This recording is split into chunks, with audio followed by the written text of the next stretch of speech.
right, the supermarket giant Tesco has joined Asda and Lidl in limiting customers to how many eggs they can buy. You can get 3 boxes per transaction. Shortages and rationing now expected to last well beyond the Christmas period. Well, we've got 2 sides to this. The retailers are blaming avian flu and hen culls for the lack of supply. But a lot of farmers are going online to say, no, that's nonsense. And actually, they use stronger words than nonsense, I can tell you. They say it's the fault of supermarket bosses for just not paying them enough as their costs have risen. Well, we're joined in the studio now by the Co-op's Chief Executive, Shireen Khoury-Haque. Thank you for coming in. Well, only one side can be right about this. Who's telling the truth? I think that input costs have gone up for egg farmers. We all know that energy prices are much higher now.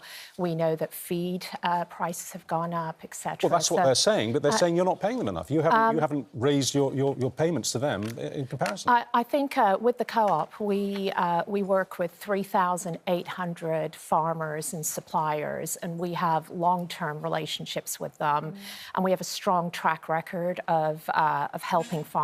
For example, in the pork industry, we've contributed £19 million to pig farmers to ensure that they do make a good living. They continue to be able to provide us with the products they need and also provide for their families as well.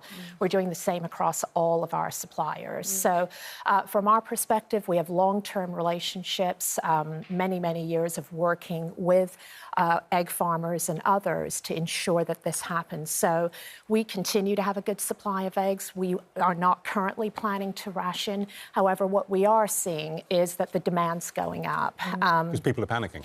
So, people are buying a lot of eggs from us. So we may have to adjust that in the future, but for now, we're not planning to ration our eggs. So what do you say to the egg farmers who are producing for Co-op? We work with them all the time. You know, we work with all of our suppliers. Have you had any complaints? Have any of them come to you and said you're not paying us enough?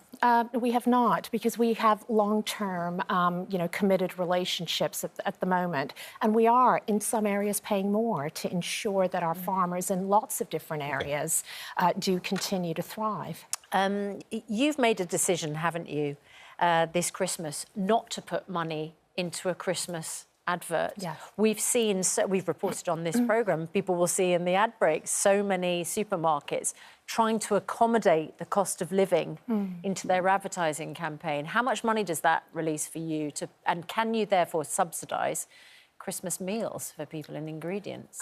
So, if you think about there's the cost of producing the ad and then there's the cost of airing it. So that could be anywhere £5 to £10 million or even more, depending on what the ad looks like. The combined cost of making and sharing and paying for the adverts, and even more than that, depending on the ad itself.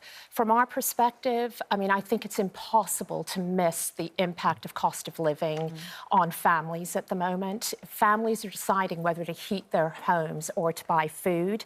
Parents are giving up food so that their children can eat. So what are you doing with the money that you've saved? Let's call it 15 million. What's We're doing a number of things. So we've decided to shine a spotlight on Your Local Pantry, and that is a wonderful organisation that we're working with to triple from 75 pantries to 225 pantries, and that people can become members and they can go in for between £4 and £5 and get groceries that are many more times that amount. So it gives people access to food. You know, the important thing for us is a lot of people are coming to the stage where they need help accessing food for the first time ever, and they don't want a handout. They want a hand up, and they want to be able to choose the food that they want. Just name that place again. It's Your Local Pantry. Your Local Pantry. Your Local Pantry. And, they are just doing such an amazing job. These are community-based pantries. So if you Google it and you say nearest local pantry you can look it it'll up. Come up. Right. And they also offer community spaces and warm spaces for people to access that food as well. A couple of months ago, back in September, the trolley.co.uk grocery price index said that a 1-pint bottle of semi-skimmed milk costs 95 pence at branches of your supermarket, the Co-op, and that was up by 40 pence compared to a year ago. Yeah. That's a tricky price increase, isn't it, in the cost of living crisis? It is, you know, but what we do, what many retailers are doing at the moment is we are holding back as much of the inflation as we can and passing through as little of it as we possibly can to consumers.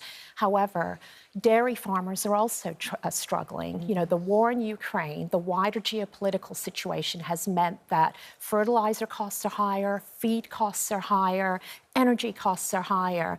So we have to constantly make this balance between supporting farmers, and you know, well, you may not know, the co-op is incredibly committed to British farming. We have British meat, British dairy, British eggs, and we have to support our farmers. We're holding back as much of the inflation as we can, but some of it, unfortunately, has had to flow through to prices.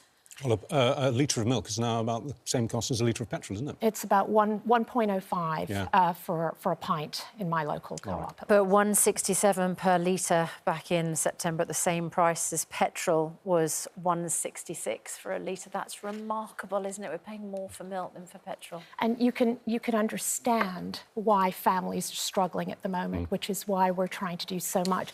And it's not just through your local pantry. You know, we're investing in community fridges as well, where families can go and access free food. They can donate food and get it. We'll be investing to bring those up to 500, and a number of other initiatives as well. Thank you very much indeed for joining us this morning. Thank Nice you to for talk to you. having me. Thank you.